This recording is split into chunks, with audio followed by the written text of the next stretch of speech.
Hello dear friends, मैं doctor Jigna Shah हूँ और मेरे इस होम्योपैथिक यूट्यूब चैनल पर आप सभी का बहुत बहुत स्वागत है। आज हम बात करने वाले हैं ओवेरियन सिस्ट के बारे में कि जो महिलाओं से जुड़ी एक तकलीफ है। ओवेरियन सिस्ट होता क्या है, उसके कारण क्या है, उसके लक्षण क्या है, उसको पॉलीसिस्टिक ओवेरियन डिजीज यानी कि पीसीओडी से कैसे डिफरेंशिएट हम कर सकते हैं, और अगर ओवेरियन सिस्ट डायग्नोस हो चुकी है तो उसको होम्योपैथिक मेडिसिन से कैसे विदाउट सर्जरी हम ट्रीट कर सकते हैं, क्योर कर सकते हैं। इन सभी विषयों पर आज हम बात करने वाले हैं। तो ये टॉपिक सभी महिलाओं के लिए बहुत ही ज्यादा इंफॉर्मेटिव, हेल्पफुल और नॉलेजेबल होने वाला है। तो प्लीज जुड़े रहिए आखिरी तक। अगर आप मेरे चैनल पर नए हैं, मेरा वीडियो पहली बार देख रहे हैं, तो मेरे चैनल को सब्सक्राइब करना बिल्कुल भी ना भूलें। साथ ही साथ में आप बेल आइकन को भी प्रेस कर दें ताकि सारे इंफॉर्मेटिव वीडियोस के नोटिफिकेशन आपको मिलते रहे।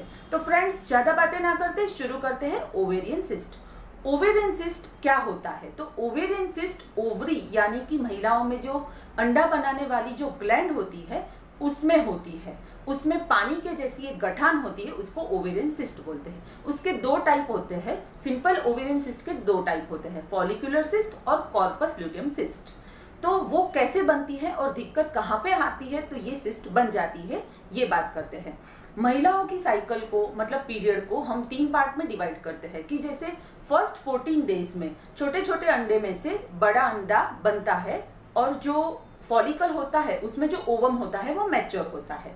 14, 15, 16 दिनों में वो मैच्योर हुआ अंडा वहां से ओवरी में से रिलीज होता है और वो प्रेगनेंसी कंसीव करवा सकता है।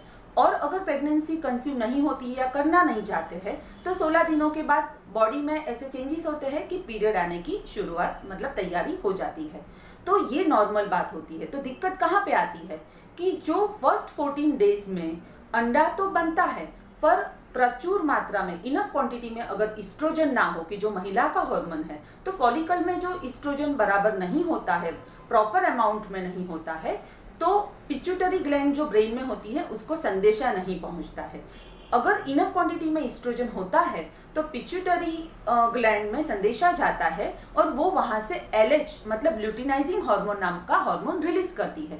ल्यूटिनाइजिंग हार्मोन ये अंडे को बाहर निकलने का काम करता है ताकि अंडा रिलीज हो जाता है। अगर इनफ क्वांटिटी में वहां पे इस्ट्रोजन नहीं होता है तो वो अंडा वहां का वहां रह जाता है और पिट्यूटरी में संदेशा नहीं पहुंचता है ताकि वो एलएच भी रिलीज नहीं करती है। तो अगर ये अंडा वहां का वहां फॉलिकल में ही रह जाता है तो उसको नरिशमेंट मिलता रहता है, फ्लूइड मिलता रहता है और वो अंडा और बड़ा होता जाता है और बड़ा होकर सिस्ट का स्वरूप धारण कर लेता है। उसको बोलते हैं फॉलिकुलर सिस्ट। ये होगी फॉलिकुलर सिस्ट की बात। तो फ्रेंड्स, कॉर्पस ल्यूटियम सिस्ट कैसे बनती है? तो कॉर्पस ल्यूटियम सिस्ट पीरियड के दूसरे हाफ में बनती है। यहाँ अंडे को रिलीज करने में कोई भी दिक्कत नहीं आती। अंडा जो मैच्योर होने के लिए इस्ट्रोजन चाहिए होता है, ये प्रचुर मात्रा में इनफ क्वांटिटी में होता है ताकि पिट्यूटरी को संदेशा मिलता है एलएच को रिलीज करने का। एलएच भी ठीक से रिलीज होता है, अंडा भी रिलीज होता है, पर अंडा एक बार रिलीज हो गया 14वें, 15वें या 16वें दिनों में, फिर अंडा रिलीज होने के बाद जो ये मुख होता है, माउथ, वो क्लोज होता है। अंडा रिलीज हो गया, ये माउथ क्लोज हो गया और ये क्लोज होने के कारण जो फ्लूइड अंडे को नरिश करने के लिए चाहिए होता है वो यहाँ का यहाँ रहता है और ये सिस्ट का स्वरूप धारण कर लेता है। उसको बोलते हैं कॉर्पस ल्यूटियम सिस्ट। तो कई बार अंडा रिलीज हो जाता है, प्रेगनेंसी कंसीव भी हो जाती है और जब सोनोग्राफी करवाने जाते हैं तब पता चलता है कि प्रेगनेंसी तो कंसीव हो गई है पर यहाँ ओवरी में एक सिस्ट डेवलप हो गई है, कॉर्पस ल्यूटियम सिस्ट।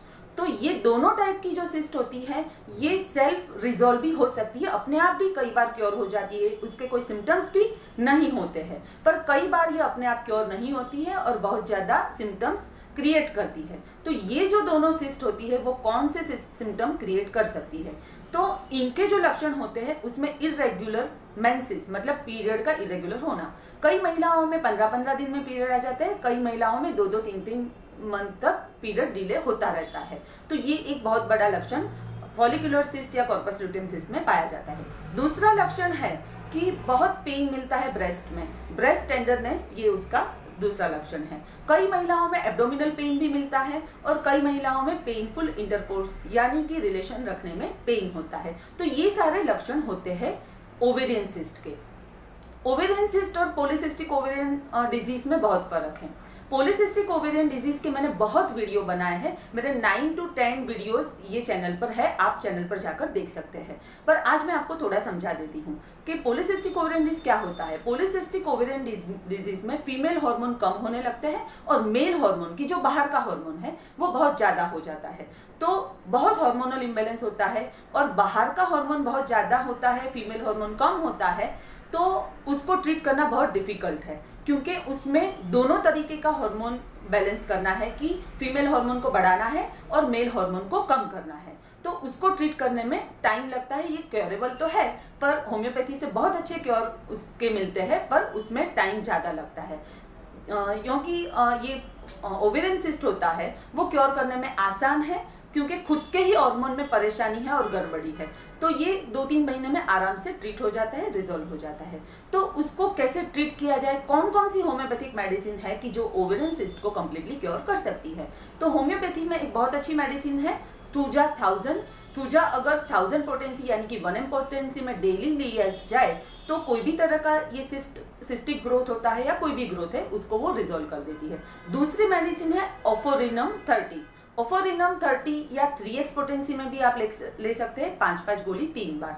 तीसरी मेडिसिन है एपिस मेलिफिका 30। उसको 5 गोली 3 बार 2 से 3 महीना लेना है और 2 से 3 महीने का कोर्स कंप्लीट करने से ये सिस्ट रिजोल्व हो जाएगा, क्योर हो जाएगा।